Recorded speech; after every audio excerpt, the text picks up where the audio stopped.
Alright, YouTube, hello, welcome. If you haven't subscribed yet, please subscribe and keep up with Shokan Nation or Shokan Nation.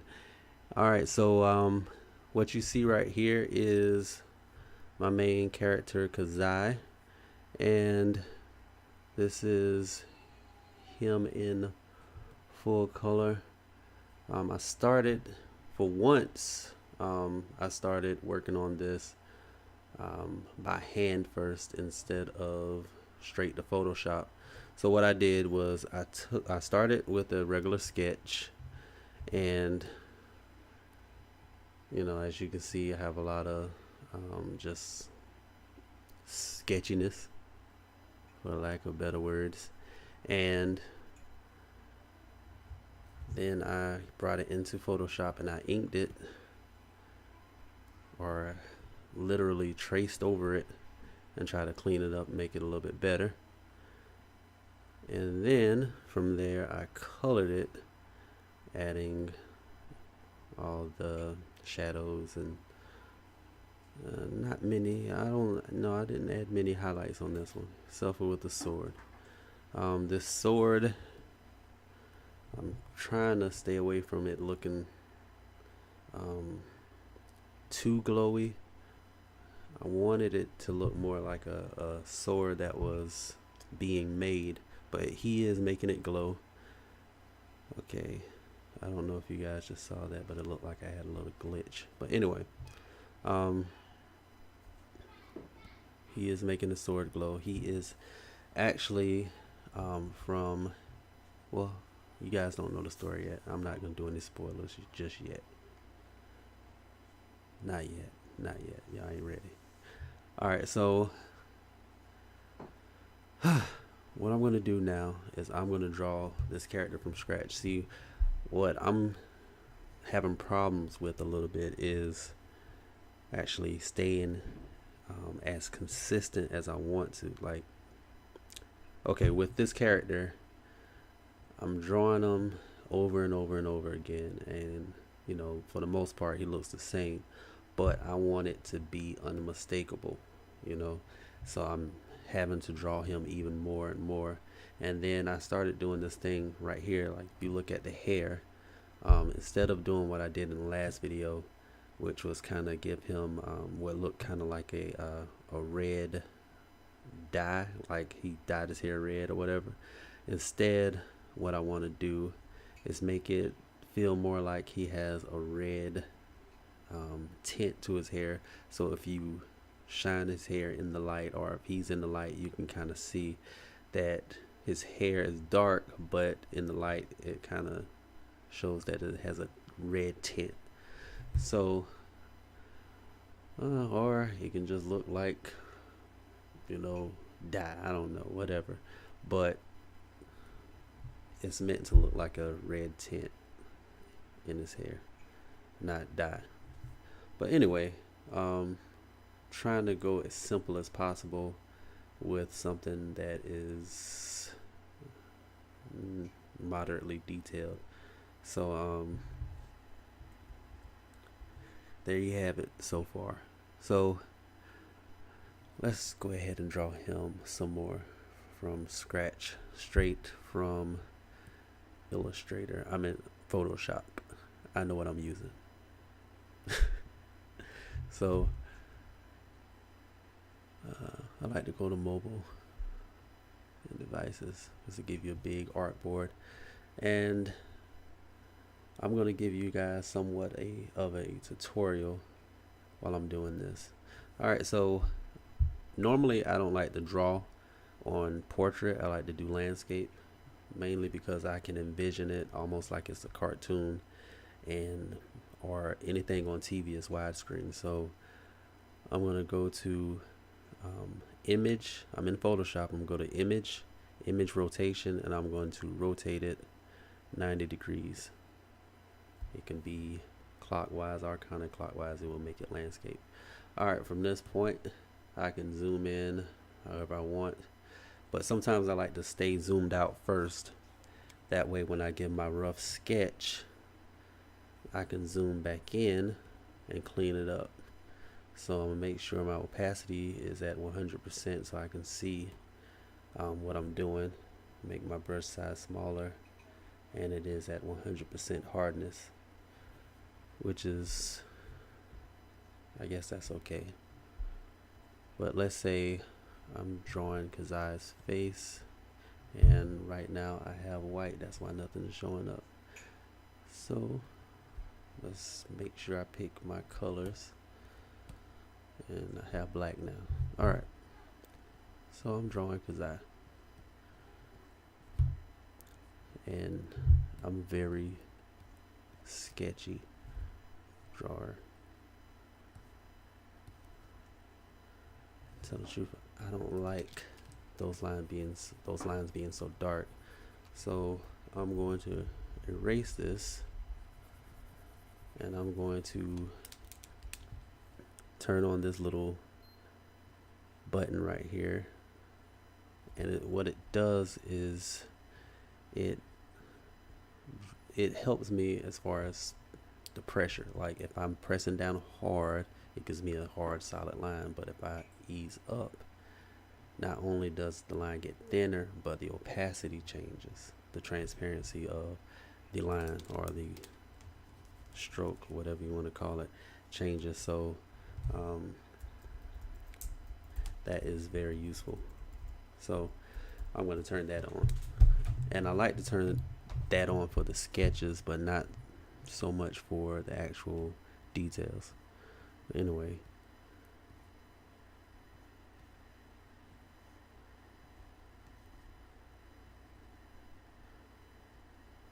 I'm going to try to go a little bit more simple. And his nose shouldn't look like that.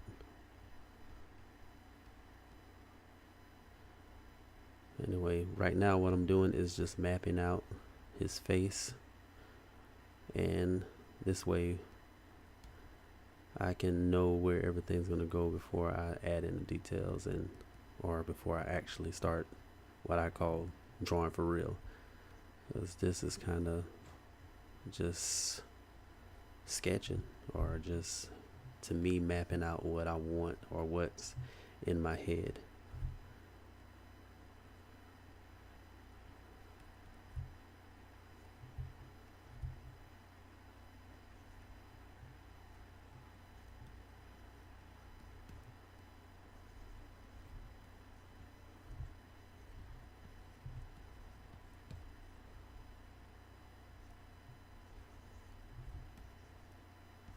Yeah.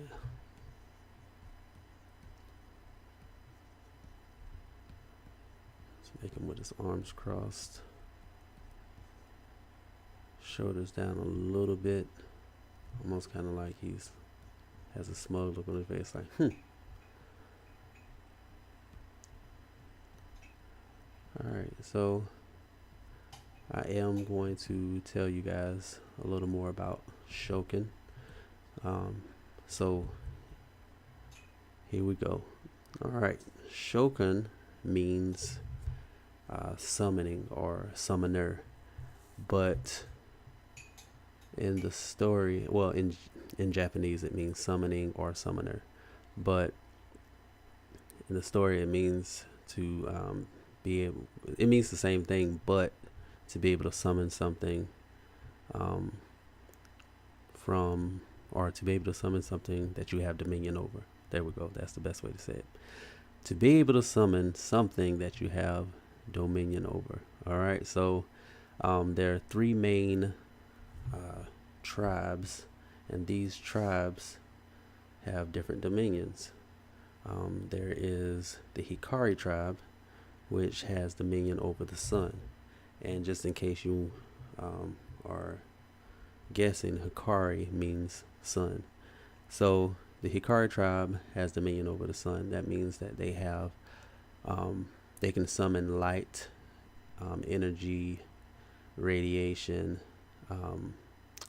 fire, heat, all of those things from the sun. Okay, so the other tribe is the Umi tribe, and the Umi tribe, they actually have dominion over the ocean, so they can summon water, also salt, and they can summon sand, and even I'm not going to give a spoiler, but there's some other things that they can summon that you wouldn't think of right off the bat. So there's also, last but not least, the tribe of seeds called Shido, and that means seeds. And if I didn't say it before, Umi means ocean. But anyway, um, they can do some really cool stuff. They can actually summon any type of seed, but and make it instantly make it grow. But not only that, they are a lot of them are botanists, and they can basically create any kind of plant that they can imagine. Anything that they can imagine or that they can think of, they can physically create it using, in a sense, science. Yeah. So they are really powerful. It's not a group of people that you will want to give an opportunity to plan an attack. Okay? Because if they can plan it, then whatever they imagine, they'll be able to accomplish. So they're pretty awesome as well. So that is basically just a piece of Shokan. Now, another major part of Shokan is how Shokan came to existence. See, when, we'll put it like this, like 400 years before the part where we're going to get to in the story, there was a guy, or let's keep it vague. There was a great evil that came, and this evil ended up producing these hybrids. And hybrids are basically different animals, and especially dragons that are mixed with humans or have human blood. So, and it's not anything like freaky, by the way. It's more scientific. It's like human DNA, not the nasty kind of producing hybrids. Yeah, we ain't going there. Okay. So anyway, so hybrids basically almost took over the world. In the world of Shokan, they almost took it over, and so the spirits were sent by God, or the God of this world, obviously, and basically God said that I want you to share your dominion with them. He said this to the sun spirit, the ocean spirit, and the spirit of the seeds, and they obeyed. And when they did, well, actually they didn't do it with every human, but they found 3 of the most noble men and women, and they gave it to them. And ever since they had it, their children inherited it until they grew and grew more and more. And then next thing you know, they have this entire tribe, and they became pretty much like royalty, or they basically became royalty.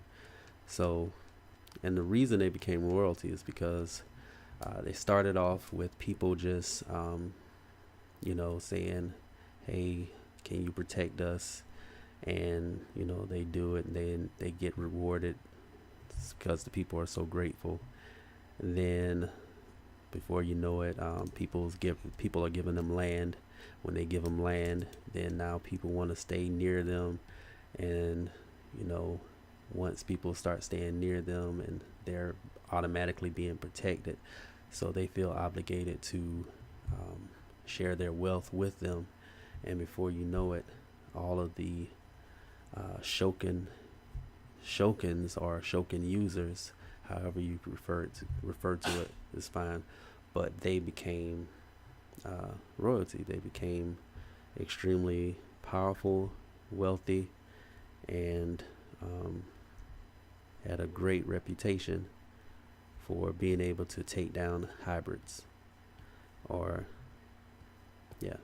But hybrids have a lot, they're a lot deeper than just one type. There's actually three types of hybrids. Well, you can actually say four.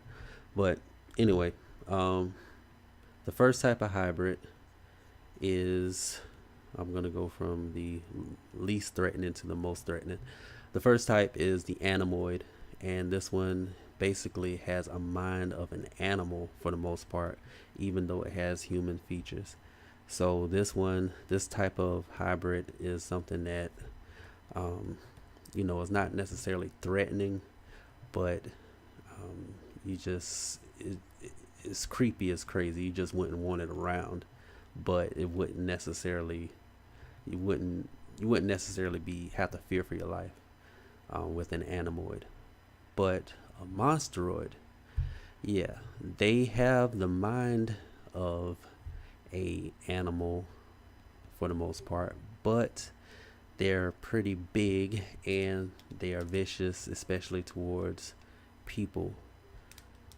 Okay, so they are probably the most, most famous because people would fear them the most, because when they are seen, or when people or when they see people, they just attack.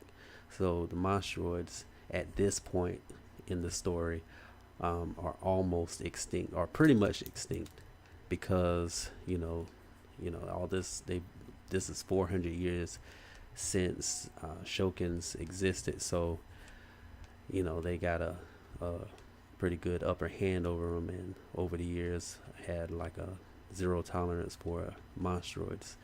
So anyway, the third type of hybrid is the humanoid, and the humanoid basically is really, really, really dangerous because it looks more like a human than an animal, but has all of the benefits of being like an animal.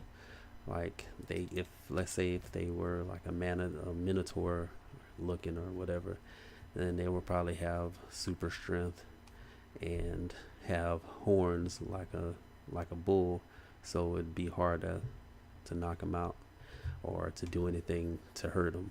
But they have super strength and probably super speed too. So, but last but not least, the most dangerous of all hybrids are the crimson blood, and they're called crimson blood because they have the blood of a dragon. The blood of a dragon. So any hybrid that has the blood of a dragon has an elemental ability. So they will, most of them, well, there are four main elemental abilities for the hybrids, and the four that are most common is fire, ice, electricity, and toxic smoke, or being able to breathe toxic fumes. So those are the four most common. And yeah, so so that's the hybrids. So I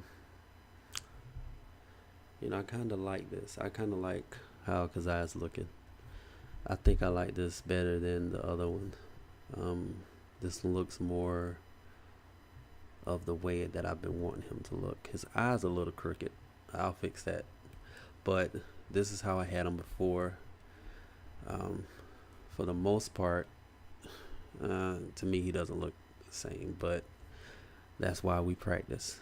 See the nose? I like the nose being more rounded like this instead of pointy like that. That's fine and all, but he is a black guy, so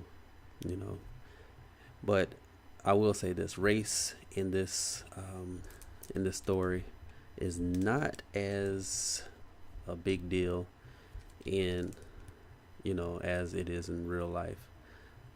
People recognize you more of as a Shokan user versus race. It's more like Shokans and non-Shokans are hybrids versus humans, and so that part of it is more important than actual the color, skin color, and all that.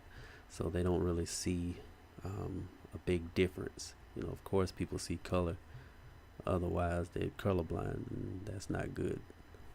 Nothing against colorblind people. I know some colorblind people, so don't be offended. And if you are, well, that's your fault. No, I'm just kidding. No, I'm not. All right, so anyway, yeah, I like this better. I like Kazai like this. This is a little bit more how I imagined him. Yeah. But the cool thing about Kazai is that although he has, well, is that a spoiler? Is that a spoiler?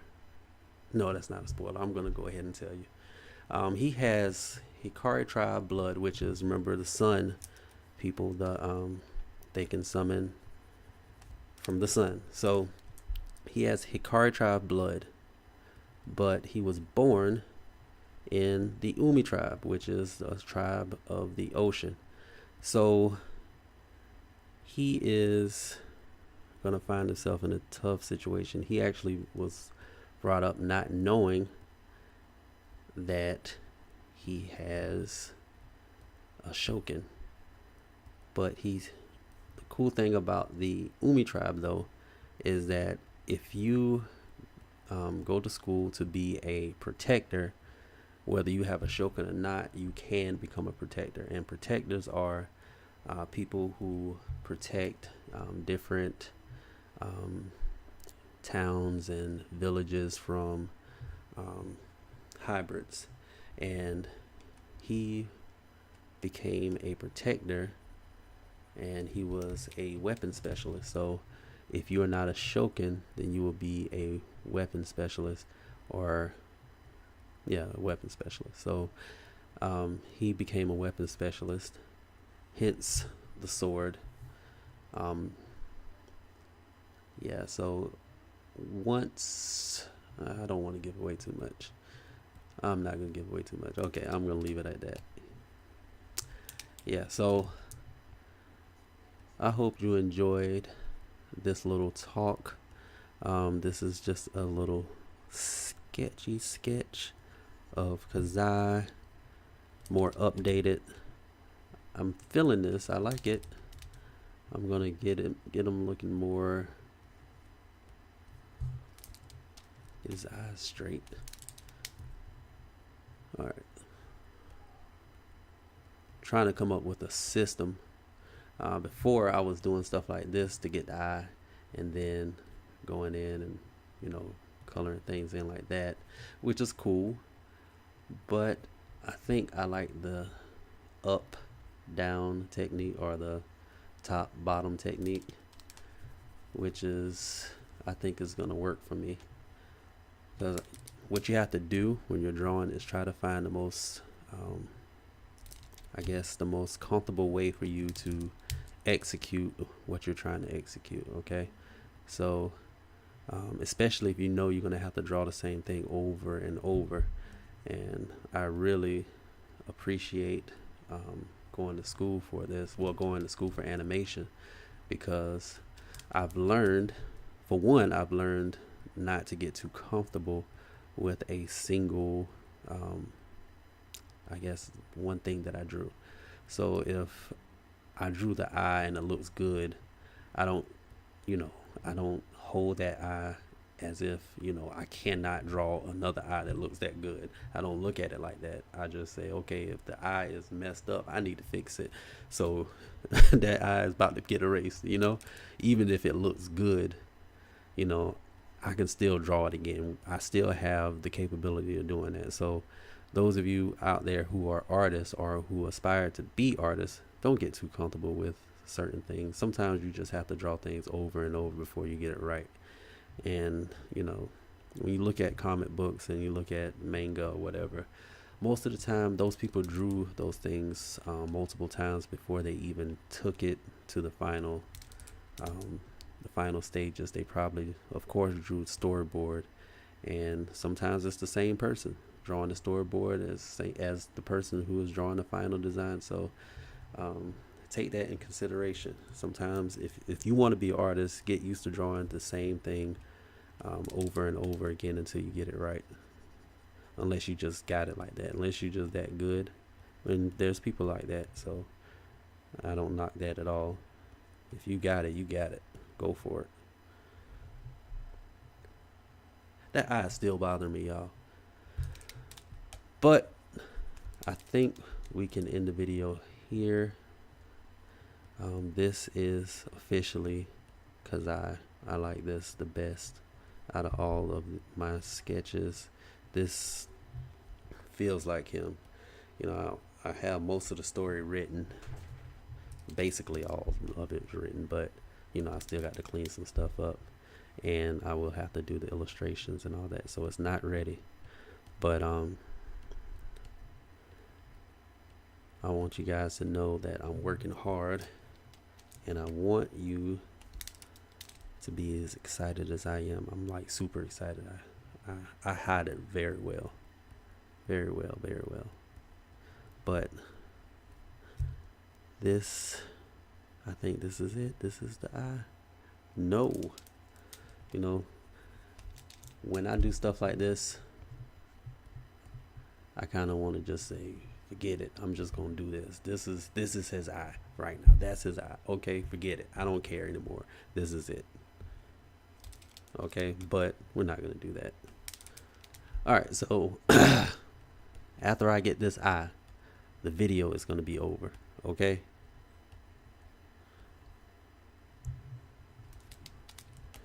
I don't know. I think if I keep going, you guys, this video might go into an hour. I'm trying to get this eye like I want it. Is that it? Hold up. Let's undo some stuff, because I think that's the right shape.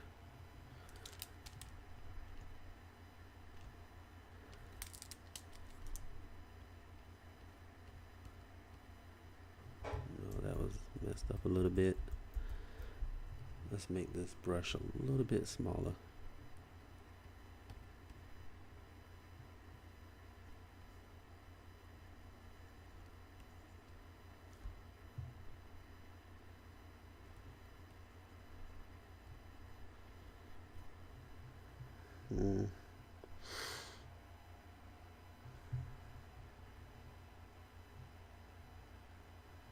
Nope, that's not it.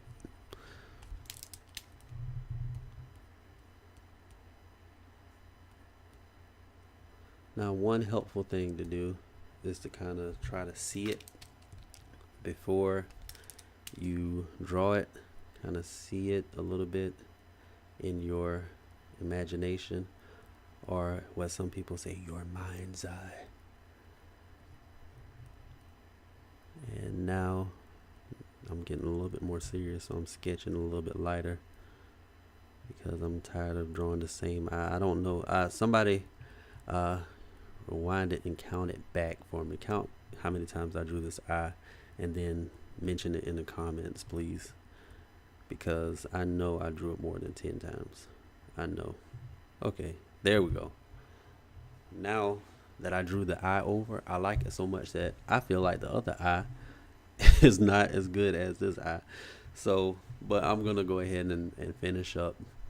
So I hope you liked the video, and I hope that you continue to watch and subscribe and learn more about Shokan, and because this series is going to be awesome, guys. I have about 7 books in mind already. Like, seriously, this is going to be awesome.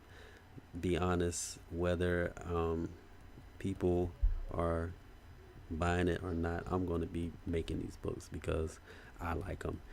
They've been in my mind for years, and all the different powers and techniques are so cool. And what makes it better is that there's a story behind it, and you know, and what's cool is the characters too. It's like, even if you took the characters out of the world of Shokan, um, especially there's a few in mind that I'm thinking of right now that I don't want to give away too soon, but they are awesome. You take them out of the world of Shokan and they'll still stand real strong, and you guys will love them.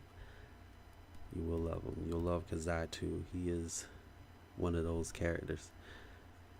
But yeah, I can do this all day and just sit here, and before you know it, this video will be an hour. So let's end it right here, you guys. I appreciate you watching. Like, subscribe, and tell your friends, and keep up with Shokan. Peace, love, and soul, and all that good stuff. I know I sound old, but whatever.